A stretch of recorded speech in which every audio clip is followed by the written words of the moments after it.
আসসালামু আলাইকুম। নিঃসন্দেহে এই মুহূর্তে বিএনপি দেশের সবচেয়ে বড় জনপ্রিয় রাজনৈতিক দল, এই কথা যে কাউকে স্বীকার করতে হবে। কিন্তু এত বড় জনপ্রিয় রাজনৈতিক দল হওয়া সত্ত্বেও, এত অসংখ্য নেতাকর্মী বেসড একটি পলিটিক্যাল পার্টি হওয়া সত্ত্বেও তারা দিগ্ভ্রান্ত এই মুহূর্তে, এই কথাও আমাদেরকে স্বীকার করতে হবে। বরাবরের মতোই বিএনপি সিদ্ধান্তহীনতার মধ্যে রয়েছে অভ্যন্তরীণ এবং আন্তর্জাতিক পর্যায়ে বিভিন্ন সিদ্ধান্ত নেওয়ার ক্ষেত্রে। কেন, কিভাবে, আমরা সেটি বলছি। আর দিগ্ভ্রান্ত শব্দটা যেহেতু উচ্চারণ করেছি, আপনারা নিশ্চয়ই বুঝতে পারছেন যে আমি কোন বিষয়ে কথা বলতে চাইছি। বিএনপি যে দিগ্ভ্রান্ত, বিএনপির এত অসংখ্য নেতাকর্মী থাকা সত্ত্বেও বিএনপি কেন নির্বাচনটি আদায় করতে পারছে না, তা কয়েকজনের বক্তব্য আমরা যদি ধরে ধরে উল্লেখ করি ছোট পরিসরে নিশ্চয়ই ক্লিয়ার হয়ে যাবে। যে আওয়ামী লীগকে নিষিদ্ধ করার কথা ভাবছে সরকারের পক্ষ থেকে অনেকে, সরকারের উপদেষ্টারা সরাসরি বলছেন যে নিষিদ্ধ করা হবে, আবার কেউ কেউ বলছেন যে না, নিষিদ্ধ নয়, নির্মূল করতে হবে। কে বলেছেন?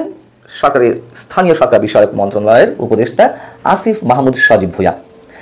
আসিফ মাহমুদ সজীব ভুঁইয়া যখন বলছেন যে আওয়ামী লীগকে নির্মূল করতে হবে, তখন আবার তিনি 2 দিন আগে কি বললেন? তিনি বলছেন যে ফ্যাসিস্টদের লোকেরা, আওয়ামী লীগের লোকেরা যদি কেউ মাফ চেয়ে, ক্ষমা চেয়ে নির্বাচনে অংশ নিতে চায়, তাহলে তারা নির্বাচনে অংশ নিতে পারবে।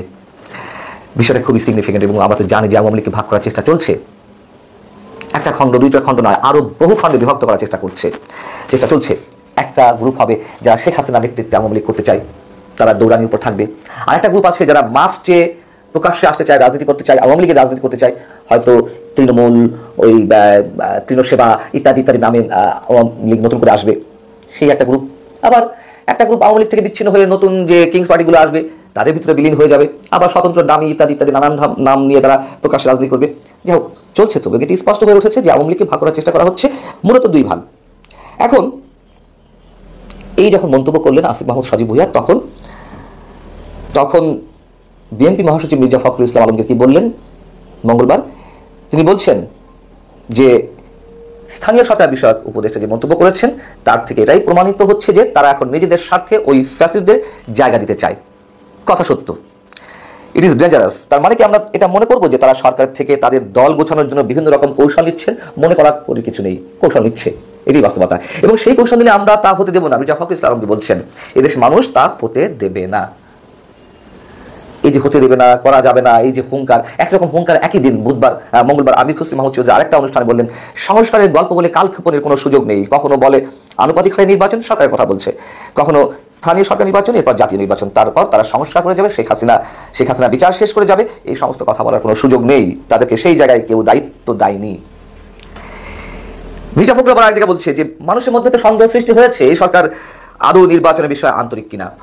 এরপর আরো নানান ধরনের বক্তব্য দিচ্ছে, কখনো নরম কখনো গরম। এর আগেও আমি নিজেই বলেছি কখনো নরম কখনো গরম অবস্থায় বিএনপি রাজনীতি করছে। কিন্তু কেন গরম নরম? এই যে গরম গরম হুঙ্কার দিচ্ছে, কিন্তু বিএনপি কিছু করতে পারছে না, নির্বাচনের রোডম্যাপটি আদায় করতে পারছে না। কারণটা কি? আমি বলছিলাম দিগ্ভ্রান্ত। বিএনপি চাইছে, এর আগেও বলেছি, ভালোই নির্বাচনটা আদায় করে নিতে, নির্বাচনটি যাতে হয় খুব দ্রুত সময়ের মধ্যে। আসলে কি তা হবে? এবং বিএনপি কোনো ধরনের সংঘর্ষে যেতে চাচ্ছে না। বৈষম্য বিরোধী ছাত্র আন্দোলনে যারা রয়েছেন বা জাতীয় নাগরিক কমিটি অথবা জামাতের সঙ্গে সংঘর্ষ যেতে চাইছে না। সংঘর্ষ আমরাও চাইছি, কোনোভাবেই চাই না। কিন্তু বিকল্প কি? বিএনপির কথায় কি কোনো কান দেওয়া হচ্ছে? হ্যাঁ, কয়েকটি কথা অবশ্যই তারা গুরুত্বের সঙ্গে নিয়েছে, সরকারের পক্ষ থেকে নেওয়া হয়েছে। যেমন রাষ্ট্রপতির অপসারণের বিষয়টি, বিএনপির যে বিরোধিতা, সেটি সরকার মানতে বাধ্য হয়েছে। ঘোষণাপত্র, ছাত্রদের পক্ষ থেকে যে নতুন ঘোষণাপত্র দেওয়ার কথা ছিল বর্তমান সংবিধান ছুঁড়ে ফেলার মাধ্যমে, সেটি বিএনপির জন্য ঠেকানো গেছে। এখন এতে কি বিএনপি সন্তুষ্ট? বিএনপি কি মনে করছে তাদের খুব মূল্যায়ন করছে? আমার মনে হয় আসল জায়গাটিতে মূল্যায়ন করছে না, মূল জায়গাটিতে নির্বাচন। সংঘর্ষ তারা যেতে চাইছে না কেন? তারও একটি কারণ আছে। অনেকের মুখে মুখে এটি জানা যাচ্ছে, শোনা যাচ্ছে। বিএনপির কোনো নেতার কাছ থেকে যেটি শোনা যাচ্ছে, লোকবল থাকলেই সাহস আসে না। বিএনপি যে আন্দোলনের যে শক্তি ক্ষয় করেছে শেখ হাসিনার বিরুদ্ধে আন্দোলনে, সেই শক্তির পুনর্জাগরণ এই মুহূর্তে পাবে কিনা বা তারা ঘটাতে পারবে কিনা, সে নিয়ে তারা সন্দিহান। আমি আবার বলছি, সংঘর্ষ আমরা চাই না, কিন্তু তাদের মধ্যে যে দিগ্ভ্রান্তির পরিচয় কি কারণে, সেটি শুধু ব্যাখ্যা করার চেষ্টা করছি। আর তারেক রহমান আদৌ ফিরছে না কেন?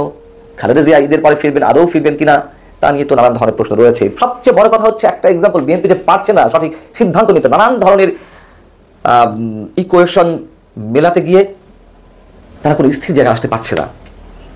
এক হচ্ছে সবচেয়ে বড় যে অভিযোগটি এখন বিএনপির বিরুদ্ধে, বিএনপি নেতাকর্মীরা যেভাবে চাঁদাবাজি করছে। কেউ যদি বলেন যেগুলো অভিযোগ, কোনো সত্যতা নেই, অ্যাজ এ জার্নালিস্ট আমার যেসব সোর্স রয়েছে কেউ চ্যালেঞ্জ করুন, আমি দেখিয়ে দেবো। এমনিতে ওপেন সিক্রেট এখন যে বিভিন্ন জায়গায় বিএনপি যাতে কোনো চাঁদাবাজি করছে সেগুলো কোনোটি আসছে, কিন্তু কতটা ভয়ঙ্কর আকারে চাঁদাবাজি করছে তথ্য প্রমাণ দিয়ে দেখিয়ে দেবো। এই চাঁদাবাজদের বিএনপি থামাতে পারছে না কেন? সেই ঘুরে ফিরে কিন্তু নির্বাচনের জায়গাটিতে বিএনপি মনে করছে সামনে নির্বাচন, এখন চাঁদাবাজদের বা চিহ্নিত যে দলীয় নেতাকর্মী রয়েছেন তাদের সবাইকে বহিষ্কার করতে, যেহেতু বিএনপি অনেকে বহিষ্কার করেছে, অনেককে কয়েকশো নেতাকর্মীকে বহিষ্কার করেছে বিএনপি, কিন্তু সবার বিরুদ্ধে সমানভাবে ব্যবস্থা নিতে পারছে না। তার কারণ ওই যে নির্বাচনের সবাইকে প্রয়োজন। এই যে বিএনপির দোদুল্যমানতা, সেটি বিএনপির জন্য খুবই ক্ষতির কারণ হয়ে দাঁড়াচ্ছে। দ্বিতীয়ত, আন্তর্জাতিক পর্যায়ে বলছিলাম তারা সেখানেও বিভ্রান্তির মধ্যে রয়েছে। ভারতের সঙ্গে এক ধরনের যোগাযোগের চেষ্টা করা হয়েছিল বিভিন্ন সূত্র থেকে আমরা জানতে পারি, বা ভারতও হয়তো চাইছিল, কিন্তু ভারতের আস্থা অর্জন করতে পারেনি। এদিকে আবার ভারতের বিরুদ্ধে যত বড় বড় হুঙ্কার দেয়, আবার মাঝে মাঝে মিউ করে। তারা কি মনে করছে যে ভারতের ছাড়া এদেশে রাজনীতি করে ক্ষমতা যাওয়া সম্ভব নয়? দুটো নয় বিএনপি। আবার এদিকে ভারতের সরাসরি বিরোধিতা করবে নাকি কখনো কখনো পক্ষ নেবে, সেই জায়গা থেকে আবার দেখলাম যে তারা লং মার্চ করলো তিস্তা পানি ইস্যু। অবশ্যই ভালো কাজ আমরা মনে করি, কিন্তু এই সময় এসে তিস্তার দাবির কেন হঠাৎ, মানে তিস্তা পানির দাবিতে হঠাৎ কেন লং মার্চ, সেই বিষয়টিও প্রশ্ন আকারে দেখা দিয়েছে অনেকের সামনে, চীনকে খুশি করার জন্য। তারপর পরে চীন কিন্তু তিস্তা ব্যারেজ নিয়ে কথা বলেছে। সো এটা যদি চীনকে খুশি করার জন্য হয়ে থাকে, আমরা বড় জানি যে চীনের সাথে ভালো সম্পর্ক রয়েছে, কিন্তু বিএনপিকে স্থির একটা সিদ্ধান্ত আসতে হবে। হ্যাঁ, সবাইকে না খেপিয়ে সবার সাথে বন্ধুত্ব করে তারা সামনে এগিয়ে যেতে পারে, এটাই নিয়ম বা হওয়া উচিত, কিন্তু বিএনপি তো সেটা পারছে না। সবচেয়ে বড় কথা হচ্ছে বিএনপি মনে করে যে এই সরকারের অধীনে নির্বাচন যদি হয়, কখনো সেটি ডিসেম্বরে হোক বা আগামী জুনের মধ্যে হোক, জুনে তো হওয়ার কোনো সম্ভাবনা নেই, ডিসেম্বরে না হলে সেই নির্বাচন সুষ্ঠু হবে, সেই নির্বাচন বস্তুনিষ্ঠ এবং নিরপেক্ষ হবে।